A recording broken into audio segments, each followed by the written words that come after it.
At E.L.F. Am I wearing the exact same thing as I was wearing last week? Yeah, I look great. Also, this hair is so cute as long as you don't see the back of it. But like, nobody sees the back of me.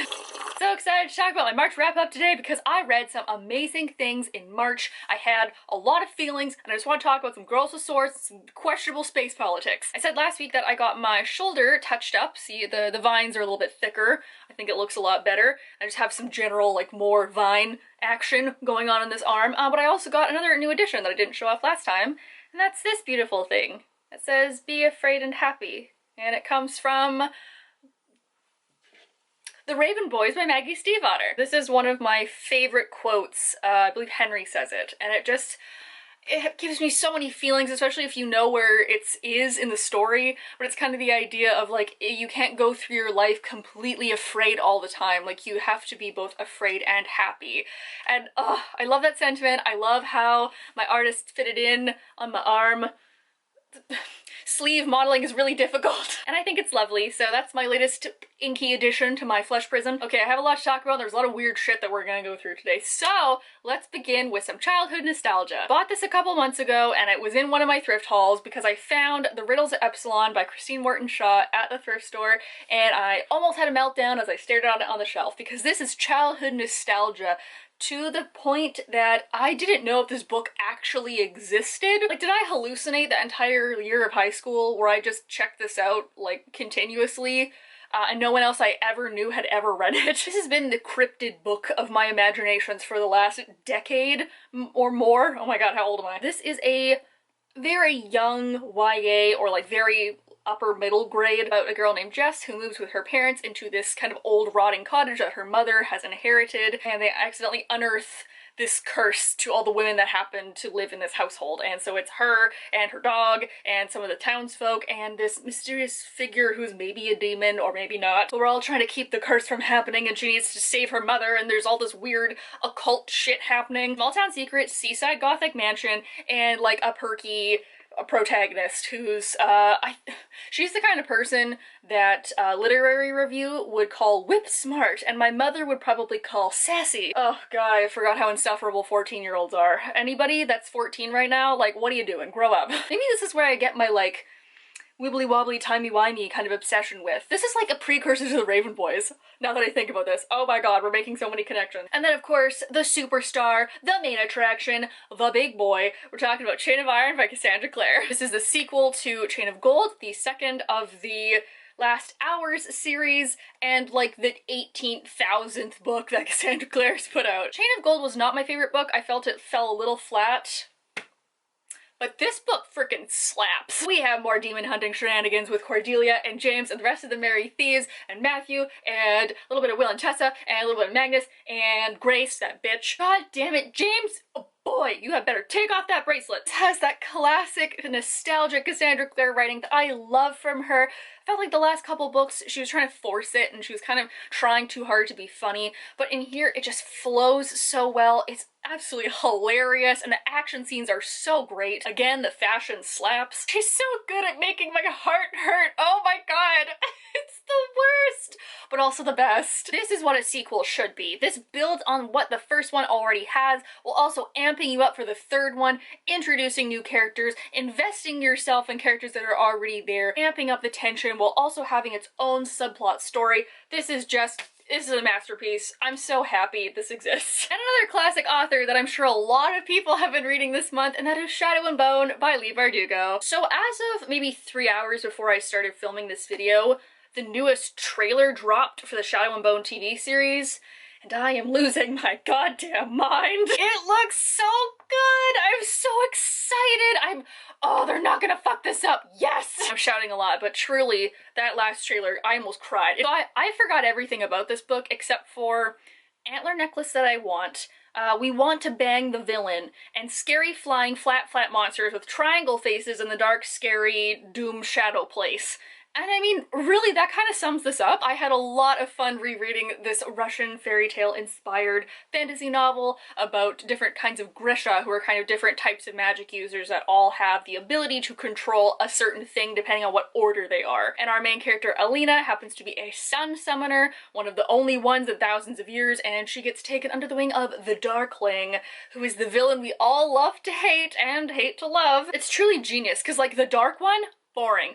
Overstated, unimaginative. The Darkling, why is that so sexy? I'm thinking of like the Duckling. Yes, like a bunch of like little Darklings just following him around. I still loved the world building and the whole like close to like small science aspect of magic, but I have way more respect for Mal now than I ever did. I do recommend reading this before reading Six of Crows though, even though I think Six of Crows is better, just because I did originally read it in that order, and this definitely helped set up that world of Six of Crows way better. Okay, now we're gonna talk about a book that I don't have a physical copy of, and that is the delightfully monstrous gothic novel that was What Big Teeth by Rose Sabo. To me, this book is Addams Family meets Wilder Girls. Teenage Eleanor has to flee the boarding school that she was at when a mysterious incident happens, and so she flees back to the only home she's ever known, which is this old gothic mansion in the middle of a small town. Filled with an interesting cast of characters that involve, I don't even want to tell you because they're just so weird, especially when a new monster shows up and the townsfolk is slowly starting to turn against them like they have in the past. She's trying to keep her family together while also accepting their monstrous attributes and maybe the monster inside her as well. I love this book in theory, but the writing didn't quite get me and I'm so sad. It's very character driven and atmospheric, but at the same time, I just felt really disconnected from Eleanor, and I really wanted to like deep dive into it, but maybe it's just because it wasn't familiar enough folklore to me, or maybe it was just all the monsters together like didn't quite work for. I think I felt like I wanted more of certain plot lines. Didn't love it, didn't hate it, but it's definitely one of the most unique novels that I've ever read. Actually, while I'm thinking about it, let's talk about the other book I don't have a physical copy of, and that is Firelight by... God damn it. I have to pull up like 6 apps to film one of these videos. Kristen Callahan! Okay, so this is a historical fantasy book that has been pitched all over spicy TikTok as being this like amazing new adult novel. So I bought it for like $1.99. You know what? I did get that $1.99's worth of entertainment out of it. But me having to say, well, at least she's legal now is probably not good. Main character is betrothed to a scary gentleman that no one knows and he always wears a mask, and then, oh my god, magical cults and dark academia realness, and then some sexy times in a Victorian London setting. Phantom of the Opera meets Beauty and the Beast, but with fire. I will say I really like how resourceful the main character was, and like she was a badass, she went into battle, she was kicking ass. You know, I'm a sucker for a lady with a sword, and the two of them play off each other quite well. I thought they had really good banter. This book could have buried me under the amount of info dumps that it gave me. Like it was just going along and then being like, here's a plot line, oh by the way, here's more of the story, and it just turned into this like garbled mess that you don't really want to look too closely at, so you just kind of skim and they're like, oh, should I have actually paid attention to that? Whatever. And then you keep going, and then 2 pages later it would be like, here's a whole other part of the story, and I'm like, my guy, take that truck to the dump, I do not need it on my pages. It was very trope-y, and I felt like it should have leaned more into the paranormal aspect of it, because it kind of just like picked and chose when to be paranormal. So overall, not the worst new adult novel I've ever read, but probably not gonna be reading it again. If you've been around on my channel for a little while, you could probably guess that I like a girl with a little darkness in her heart, or one that's just a straight up demon. I really don't care. So I want to talk about The Gilded Ones by Namina Forna. This is about a girl named Decca who lives in a very patriarchal and religious village that values purity among all things. And when she bleeds gold instead of red, that marks her as a demon. But a mysterious woman rescues her from the townsfolk and takes her to the capital, where the emperor is building an army full of girls who bleed gold. There's such a mix of cultures and world building that you can't really put a finger on what part of it took inspiration from what culture, but I kind of like that. But this had an amazing god world and great patriarchal world building. It does not hold back on harshness or violence. It has really good commentary and lessons on feminism and autonomy and taking control of your own body, taking control of your own life. But they were a little haphazardly thrown in there, so I'm not quite sure how much of that was fully intentional. And she definitely falls into that, oh my god, I'm like so